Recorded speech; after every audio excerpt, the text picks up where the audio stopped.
Welcome to Kenton's videos. Enjoy the video. In this video, I will explain how to play Pokémon X and Y on Android. The primary method involves using a Nintendo 3DS emulator, which allows your phone to mimic the original console's hardware. This process requires a relatively powerful Android device to ensure smooth and enjoyable gameplay.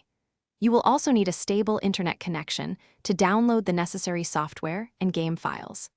Let's dive into the specifics of getting started. To begin, you'll need to acquire the right software.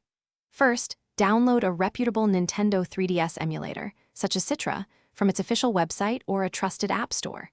Next, you must legally obtain the Pokémon X or Y game ROM file.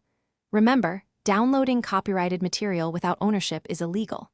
Finally, confirm your Android device has ample storage space, ideally at least 4 GB, for the emulator and game files. Once you have the necessary files, install the Citra emulator application on your Android device. After installation, open the emulator and navigate to the option for loading games.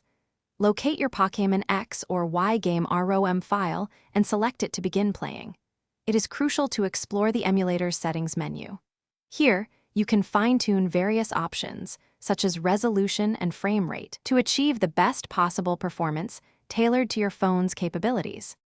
To truly enhance your Pokémon X and Y experience, experiment with the emulator's resolution and frame rate settings. Finding the right balance will provide smoother gameplay.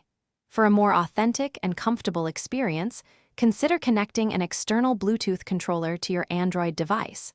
This offers superior control compared to on-screen touch inputs.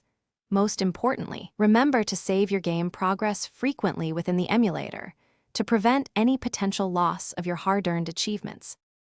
Thanks for watching. Consider subscribing if we helped you.